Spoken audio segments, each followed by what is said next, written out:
لہم عذاب شدید، اور جو ایمان لائے اور عمل نیک کیے ان کی دعا اللہ قبول فرماتا ہے اور ان کو اپنے فضل سے بڑھاتا ہے، اور جو کافر ہیں ان کے لیے سخت عذاب ہے۔ عزیز طلبہ، اہل ایمان جب قرآن پڑھتے ہیں اور جب اس کو سمجھتے ہیں نا، یقین کریں کہ اللہ کی طرف سے ان کے لیے بڑی خوشخبریاں ہیں۔ ہر صفحے پہ، ہر جگہ پہ اللہ تعالیٰ اہل ایمان کو خوش کرتا ہے۔ اب آپ دیکھیں کہ ہم کیوں پیچھے رہیں؟ جب اتنی عنایات ہیں تو جو اپنے اندر تھوڑی سی سستی ہے، تھوڑا سا شر ہے، اس کو نکال دیں اور اللہ کی طرف رجوع کر لیں۔ مزہ ہی مزہ ہے، خوشی ہی خوشی ہے، اور کامیابی ہی کامیابی ہے۔ یہ سارا قرآن اللہ تعالیٰ نے اہل ایمان کے لیے اتارا ہے کہ وہ کامیاب ہو جائے۔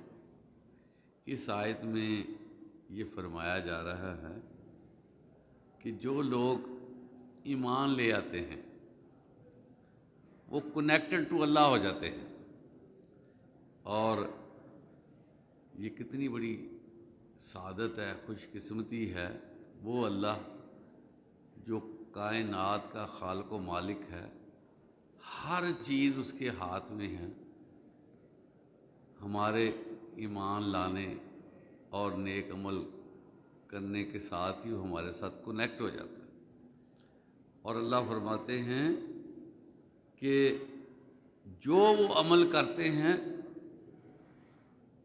ہم اس میں برکت ڈال دیتے ہیں، اضافہ کر دیتے ہیں، اور ان کو بہت بڑا صلہ ہم نے ان کے لیے تیار کیا ہے۔ اب دیکھیں نا، ہم اپنی زندگیوں کو دیکھیں، کتنے سال کی ہماری زندگی ہے؟ میکسیمم ایوریج 50-60 سال سے زیادہ ہماری زندگی ایوریج نہیں ہے۔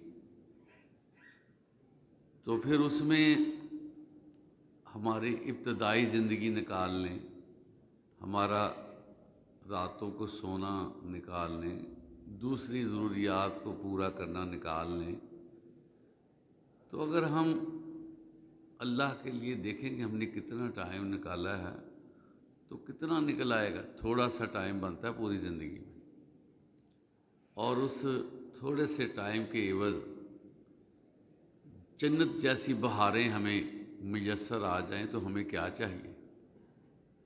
ایسی جنت جو دائمی ہے، جس میں شب و روز کی کاؤنٹنگ ختم ہو جانی ہے، اور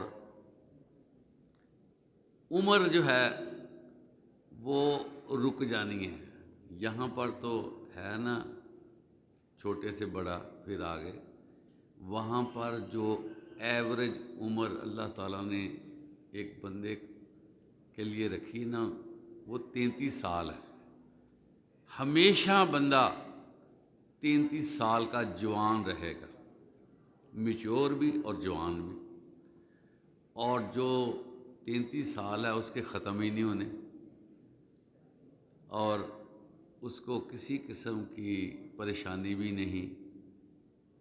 روزانہ اللہ کی طرف سے نئے نئے انعامات۔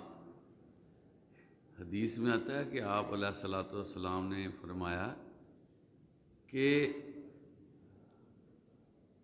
لوگ جو ہیں جمعے کے دن اکٹھے کیے جائیں گے، بازار لگے گا، آپس میں لوگ ملیں گے، خوش گپیاں ہوں گی، اور دوبارہ جب اپنے خیموں میں واپس آئیں گے، اپنے ایریاز میں آئیں گے، محلوں میں آئیں گے، تو دیکھیں گے کہ ان کی جو ڈیکوریشن ہے وہ تبدیل ہو چکی ہے، وہ مزید خوبصورت ہو گئے، مزید اس میں آسائشات آ گئی ہیں، اور یہ جو رنگ ہے نا یہ ہمیشہ ہے۔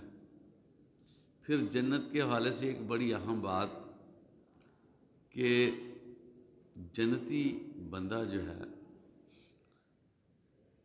کبھی بھی اداس نہیں ہوگا۔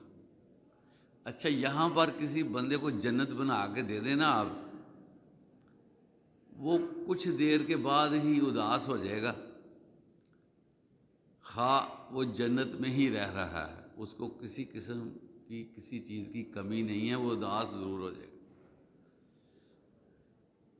جنت کا ہر لمحہ بندے کو محظوظ کرے گا، آپ یہ دیکھ لیں، ہر وقت خوشی، ہر وقت خوشی۔ اور یہاں پر کسی کے ساتھ کوئی بدگمانی ہو جاتی ہے، کوئی ٹینشن ہو جاتی ہے، دل پریشان ہوتا ہے، تو وہاں پر یہ جو کلیشز ہیں نا، پرسنالٹی کلیشز، یہ سارے ختم ہو جانے۔ 100 درجے ہیں جنت کے،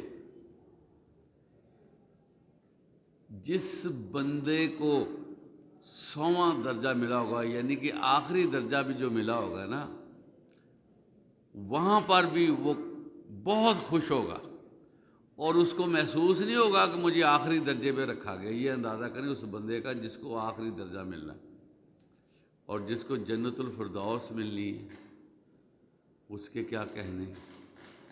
عرش کے ساتھ لنک ہے وہ جنت الفردوس، عرش کے نیچے جنت الفردوس ہے۔ تو یہ اللہ کی طرف سے ان لوگوں کے لیے انعامات ہیں جو اہل ایمان ہیں، اور اہل ایمان ہیں ساتھ اچھے عمل کرنے والے ہیں۔ اچھے عمل کا تعلق جو ہے وہ مستقلاً ہوتا ہے، یہ میں آپ کو بتاؤں کیسے مستقلاً ہوتا ہے، کہ وہ پہلے سوچتا ہے بعد میں بولتا ہے۔ سب سے پہلا اس کا عمل یہ ہوتا ہے کہ لا یعنی گفتگو سے وہ پرہیز کرتا ہے۔ منہ کا استعمال بڑا ڈینجرس ہے۔ 2 چیزوں کی ضمانت اللہ کے نبی نے مانگی ہے کہ تم اپنے زبان کی حفاظت کی ضمانت دے دو، اپنی شرمگاہ کی حفاظت کی ضمانت دے دو، میں تمہیں جنت کی ضمانت دیتا ہوں۔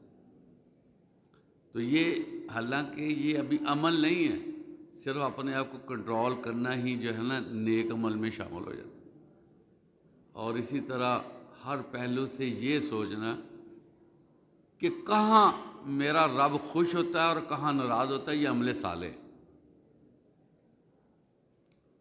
اور جو کچھ اللہ اور اس کے رسول نے ہمیں ہدایات دی ہیں، احکامات دیے ہیں، اس پر عمل پیرا ہونا عمل صالح۔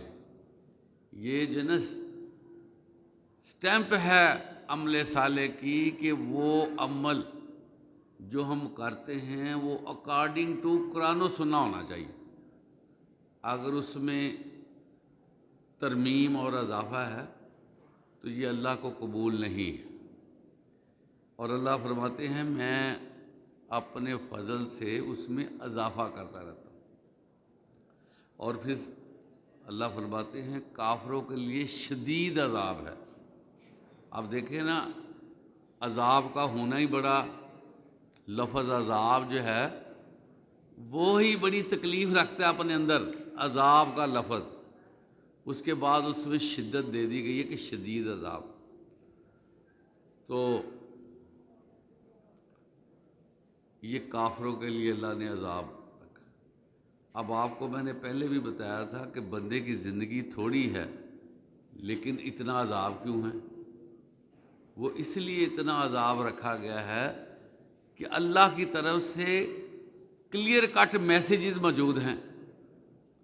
روزانہ جو سورج نکلتا ہے یہ میسیج دے کر نکلتا ہے کہ مجھے کسی نے نکالا ہوا ہے۔ سورج غروب ہوتا ہے، چاند نکلتا ہے، ستارے نکلتے ہیں، یہ میسج ہے۔ ہمارا سانس جو اندر جاتا ہے اور جو باہر آتا ہے، یہ میسج ہے کہ کچھ سانس کو چلا رہا ہے، ہماری دل کی دھڑکن کو چلاتا ہے۔ آپ کو پتہ ہے یہ جو ہمارا دل ہے، یہ اس کا کام کرنا، اس کی ورکنگ ہماری پیدائش سے پہلے شروع ہو جاتی ہے اور چلتا رہتا ہے یہاں تک کہ اس کو موت آ جاتی ہے، چلتا رہتا ہے۔ تو یہ نشانیاں نہیں ہیں، ہر نظر دوڑا کے دیکھیں، ہر جگہ پر اللہ کی نشانی موجود ہے۔ تو اس لیے کہا جا رہا ہے کہ اتنی چیزیں صاف ستھرے انداز میں بتا دی گئی ہیں، پھر بھی یہ توجہ نہیں کرتا، تو پھر اس کے لیے سخت عذاب ہے۔ اور یہ بات آپ ذہن میں رکھیں، کافر کا مطلب ہوتا ہے انکار کرنے والا۔ انکار دو طرح کا ہوتا ہے، ایک انکار ہوتا ہے جو سرے سے، ایک انکار ہوتا ہے چیز کو تسلیم کر لینا لیکن اس ہدایت کو وائلیٹ کرتے رہنا، وہ بھی کفر میں آتا ہے، پتہ آپ کو۔ تو اس لیے احتیاط کرنی چاہیے، یہ نہ ہو کہ ہم جو ہیں سمجھے کہ ہم مسلمان ہیں اور جو احکامات ہم پہ نازل ہوتے ہیں اس کو ہم وائلیٹ کرتے رہیں اور اللہ کے ہاں اللہ نہ کرے عذاب کے مستحق ہو جائیں۔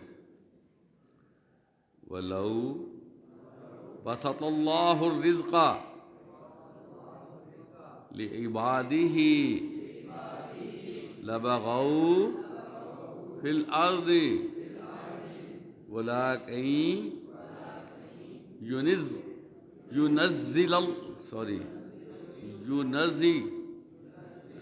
يُنَزِّلُ بِقَدَرٍ مَا يَشَاءُ إِنَّهُ بِعِبَادِهِ خَبِيرٌ بصیر۔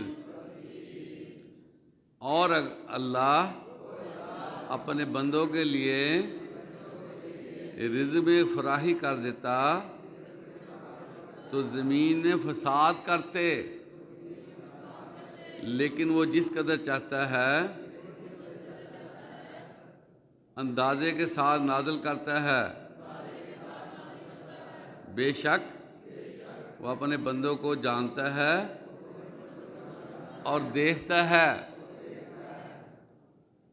عزیز طلبہ، یہ جو آیت ہے یہ اللہ کے نظام تقسیم رزق کے بارے میں ہے کہ اللہ نے رزق کی تقسیم کو ایک ترتیب سے بنایا، کسی کے پاس زیادہ ہے، کسی کے پاس کم ہے۔ اس کا مطلب کیا ہے کہ پہلی بات یہ ہے، یار بس کرو، ہیلو ابھی نہ لگاؤ، ادھر ہٹ جاؤ۔